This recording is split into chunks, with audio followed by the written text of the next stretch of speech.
चलिए बच्चों, कैसे हो आप लोग। तो आज हम फिर शुरू करते हैं शहरीकरण और शहरी जीवन, क्लास 10 का हिस्ट्री। ठीक है, एक कक्षा 10 का हिस्ट्री का जो चैप्टर है शहरीकरण और शहरी जीवन। जैसा कि आप फोटो में देख रहे हैं, एक तरफ गांव का सीन है और एक तरफ शहर का सीन है। और ये दोनों में क्या फ़र्क है और क्या डिफरेंस है, शहर में जाने के बाद क्या होता है, और यानी कि शहर के लोग कैसे रहते हैं और गाँव में क्या होता है और किस तरह से हर एक चीज़ों को किया जाता है, ये सारी चीज़ों के बारे में आज हम जानेंगे। ठीक है, तो चलिए लेट किए बिना हम इस चैप्टर को स्टार्ट करते हैं। ठीक है, तो यहाँ पे हम देखते हैं पहला क्वेश्चन, शहरीकरण और शहरी जीवन। ठीक है, शहरीकरण और शहरी जीवन।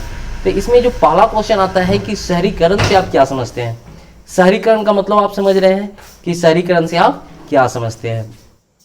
तो शहरीकरण ऐसी प्रक्रिया है जिसके द्वारा ग्रामीण बस्तियां, यानी कि आप सीधा समझिए कि जब गांव की बस्तियां जहां पे पशुपालन होती थी, खेती होती थी, यानी कि ये लोग ये सारा चीज करते थे, उस जगह पे अगर उद्योग स्थापित हो जाए, ठीक है, शिल्प उद्योग, कोई सा भी उद्योग धंधे चले, उसे हम शहरीकरण कहते हैं। यानी कि सीधा सीधा वहाँ पे शहर जो होता है वहाँ पे पशुपालन नहीं होता है। ठीक है, वहाँ पे किसी तरह का कोई खेती नहीं होती है। तो शहर एक ऐसा केंद्र है जहाँ पे लोग सिर्फ पैसा कमाने के लिए जाते हैं। ठीक है, सुकून तो वहाँ मिलता नहीं है, सबसे बड़ी चीज़ ये है।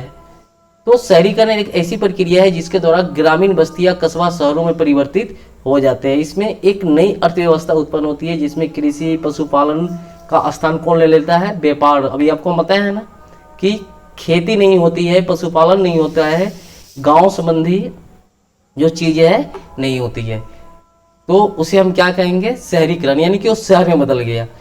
लेकिन रियलिटी में होता क्या है ना कि मज़ा तो गांव में ही आता है। ठीक है, शहर एक ऐसा केंद्र है जहां पे लोग सिर्फ कमाने के लिए जाते हैं, सुकून तो बिल्कुल नहीं मिलता। चलिए अगला क्वेश्चन को देखते हैं। ठीक है, अगला क्वेश्चन है, शहर किस प्रकार की क्रियाओं का केंद्र है। यानी कि शहर में कौन कौन सी क्रियाएं होती है। तो शहर विभिन्न प्रकार की क्रियाओं का केंद्र है, जैसे रोजगार, शिक्षा, स्वास्थ्य, व्यापार, वाणिज्य, यातायात। यानी कि हम शहर क्यों जाते हैं, तो भैया पढ़ने जाते हैं, अच्छी शिक्षा चाहिए तो हम शहर जाते हैं। लोग इलाज करवाने जाते हैं बीमारी का, ठीक है ना, वहाँ पे नौकरियाँ ढूंढने जाते हैं, व्यापार करने जाते हैं। ठीक है, एक राज्य से दूसरे राज्य जाने के लिए, यानी कि जाने के लिए हम शहर जाते हैं। तो वहाँ पे बहुत सारे कामों को किया जाता है, शिक्षा, स्वास्थ्य, रोजगार, ये सारी चीज़ें, ये सारी चीज़ का केंद्र है, क्रियाओं का केंद्र है, यहाँ पे ये सारी चीज़ें की जाती है। ठीक है, नेक्स्ट क्वेश्चन हम देखते हैं कि शहरों में मध्यम वर्ग की भूमिका पर प्रकाश डालें। ठीक है, मध्यम वर्ग की, तो शहरों में पूंजीपति वर्ग एवं श्रमिक वर्ग के साथ साथ एक जो वर्ग है जिसका नाम है मध्यम वर्ग, उसका भी उदय और विकास हुआ। ये नए सामाजिक समूह के रूप में उभरे थे, है ना। इस समूह में बुद्धिजीवी, नौकरी पेशा समूह, राजनीतिज्ञ, चिकित्सक, व्यापारी प्रमुख थे। यानी कि कहने का मतलब एक शहर को बसाने में मध्यम वर्ग के लोगों को बहुत बड़ी भूमिका है। अब देखिए, जो बड़े बड़े पूंजीपति लोग हैं वो तो सिर्फ पैसा देंगे, जो बड़े बड़े पूंजीपति लोग हैं वो तो सिर्फ पैसा देंगे, लेकिन उद्योग धंधों को चलाएगा कौन। तो उद्योग धंधों को चलाने के लिए तो भैया मध्यम वर्ग के लोग चाहिए ना। और जो श्रमिक लोग हैं वो तो काम करेंगे, अब बीच वाला आदमी क्या करेगा, उस काम को करवाएगा। तो याद रखिएगा कि शहर के विकास में एक मध्यम वर्ग की बहुत बड़ी भूमिका होती है। ठीक है, चलिए आगे चलते हैं। क्वेश्चन नंबर देखते हैं 4, किन 3 प्रक्रियाओं के द्वारा आधुनिक शहरों की स्थापना निर्णायक रूप से हुई है। ठीक है, तो हमें 3 चीजें बतानी है। तो 3 चीजें में देखिए यहाँ पे निम्नलिखित है। पहला है औद्योगिक पूंजीवाद का उदय। बात समझे कि नहीं, औद्योगिक पूंजीवाद, बड़े बड़े पूंजीपति आए, फैक्ट्रियां लगाए, ठीक है, तो इससे औद्योगिक पूंजीवाद का उदय हुआ। यानी कि बड़े बड़े क्या है, पूंजीपति लोग आए, उन्होंने अपनी अपनी फैक्ट्रियां लगाई और इससे पूंजीवाद का उदय हुआ। ठीक है, और जिसके कारण शहर की प्रक्रिया तेज हो गई, यानी कि आगे की तरफ बढ़ गई और शहरों का विकास होना शुरू हो गया। दूसरा है विश्व के विशाल भूभाग पर औपनिवेशिक शासन की स्थापना। यानी कि कहने का मतलब नहीं, देखते हैं जब कोई देश किसी देश में जाता है, व्यापार करता है, उसको गुलाम बनाता है और वहाँ पे कभी भी जाता है तो व्यापार करने ही जाता है। तो उस भूभाग पे क्या करेगा, वो गया, व्यापार किया, व्यापार करने के साथ साथ उसे अपना गुलाम बनाया। गुलाम तो बनाया, लेकिन वहाँ पे उसने क्या किया, व्यापार को बढ़ाया और शहरों का निर्माण किया, है ना, अलग अलग शहर को बसाया। तीसरा है लोकतांत्रिक आदर्शों का विकास। ठीक है, अगर हम अच्छे से लोकतंत्र के आदर्शों का विकास करेंगे, अच्छे ढंग से काम करेंगे, तो ऑलरेडी शहर का विकास होगा, नए नए शहर बनेंगे। क्वेश्चन नंबर 5 देखते हैं। ठीक है, यहाँ पे शहरों ने किन नई समस्याओं को जन्म दिया है, तो बहुत सारी समस्या को जन्म दिया है। ठीक है, तो नए नए शहरों का उदय और शहरों की बढ़ती जनसंख्या ने शहरों में नई नई समस्याओं को जन्म दिया है। शहरों में श्रमिकों की बढ़ती आबादी ने कई नई समस्याओं को जन्म दिया, जैसे बेरोजगारी में वृद्धि, आवास की समस्या, स्वास्थ्य संबंधी समस्या। देखिए, जो मजदूर यहाँ से काम करने जाते हैं, ये तो अधिकतर हम बिहार की हम बात कर रहे हैं ना, जो मजदूर यहाँ से काम करने जाते हैं, ठीक है, उनको कम रेट दिया जाता है, पैसा कम दिया जाता है। ठीक है, उनको स्लम एरिया में रखा जाता है। स्लम एरिया का मतलब वो छोटे और गंदे स्थान होते हैं, ठीक है, वहाँ पे रखा जाता है। उनको स्वास्थ्य संबंधी समस्या हो जाती है। अब बेचारा यहाँ से जाते हैं काम करने, ठीक है, और काम करने के साथ साथ वहाँ पे क्या करते हैं, उन्हें रहने के लिए गंदा स्थान दिया जाता है। कम पैसे में कोई भी काम करने के लिए तैयार हो जाता है। भैया रोटी के लिए कुछ तो करना पड़ेगा ना। तो शहरों ने बहुत सारी समस्याओं को जन्म दिया है, आप लिख सकते हैं इसको। ठीक है, नेक्स्ट है 1840 ईस्वी के दशक में आयरलैंड में, है ना, हजारों गरीब भूख से मर गए थे। क्यों? आपको पता है ना कि आयरलैंड में एक घटना हुई थी, आलू का फसल खराब हो गया था।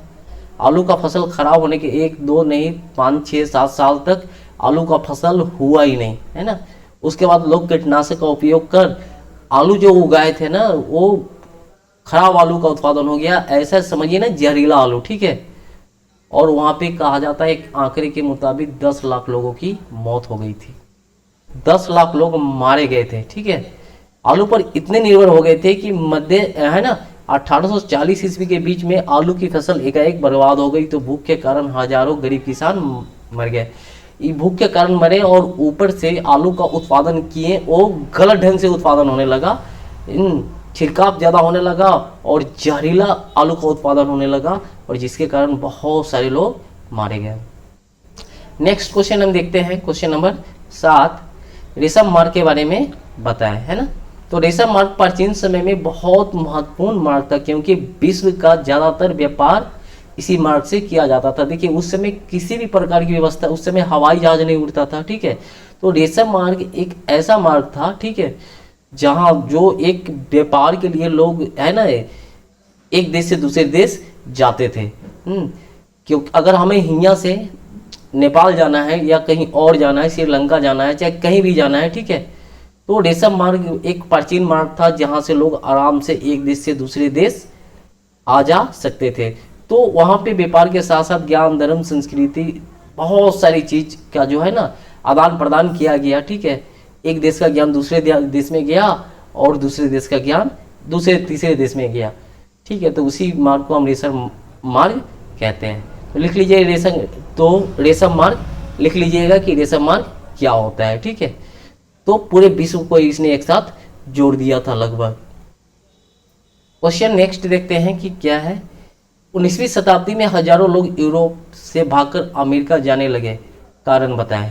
ठीक है, इसका यूरोप में गरीबी और भूख का बोलाबाला था। ठीक है ना, यहाँ पे देखिए थोड़ा ऊपर नीचे हो गया है। तो ऑप्शन 19वीं शताब्दी में निम्नलिखित कारणों से लोग यूरोप से भागकर अमेरिका जाने लगे।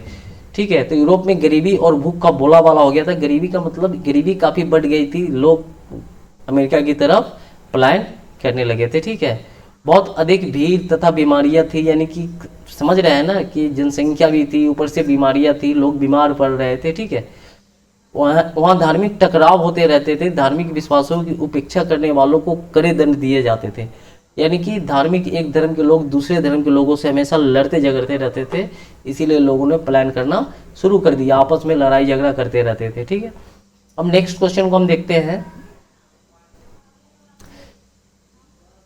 पेपर पार्टीशन या कागजी विभाजन क्या था। ठीक है, तो 1885 में बड़ी यूरोपीय शक्तियों ने अफ्रीका के देशों को आपस में बांटने के लिए बर्लिन में बैठक की और कागज पे उसने उसे 2 भागों में बांट दिया, जिसे हम पेपर, यानी कि पेपर पर ही 2 भागों में बांट दिया, उसे हम पेपर पार्टीशन या फिर कागजी विभाजन कह सकते हैं। ठीक है, दोनों नाम है इसका, यानी कि कागज पे ही बांट दिया था 2 भागों में।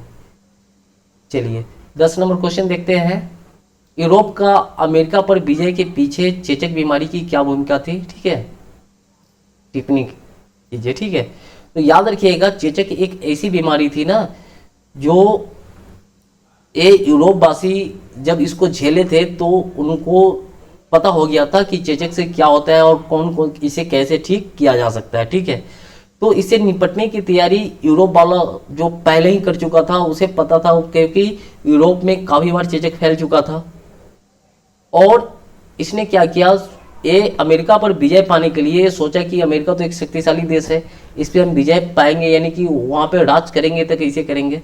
अब अमेरिका से अगर हम डायरेक्ट लड़ते हैं तो अमेरिका तो हमें हरा देगा, तो कुछ तो करना होगा।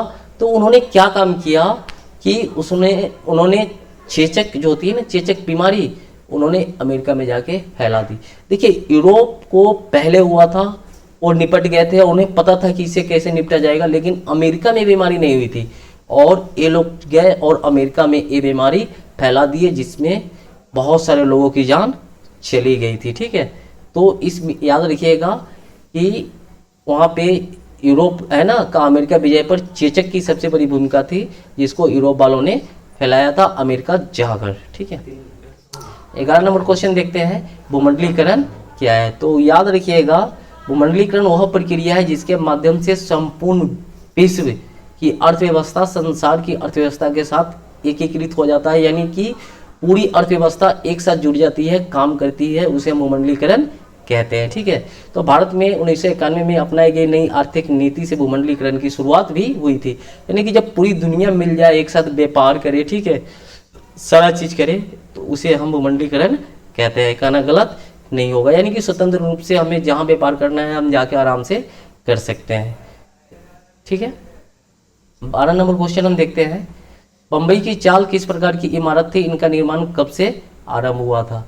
तो गरीबों के आवास के लिए मुंबई में बड़ी संख्या में चाल बनवाए गए। चाल बहुमंजिला है ना इमारतें थी। इसका निर्माण 1860 के दशक में आरंभ हुआ था, है ना। इनमें एक कमरे के मकान में खोली कतार में बने होते थे कबूतर का दलीमा। ठीक है, यानी कि कहने का मतलब कि चाल जहाँ पे बहुत सारे लोग रहते थे, है ना, तल्ला बाई तल्ला बनाया जाता था और लोगों को रखा जाता था। इसका निर्माण कब हुआ था? तो 1860 के दशक में।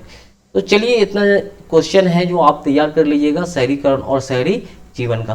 तो नेक्स्ट वीडियो हम लेके आएंगे कल फिर। ठीक है, तो इसका तैयारी आप कर लीजिएगा।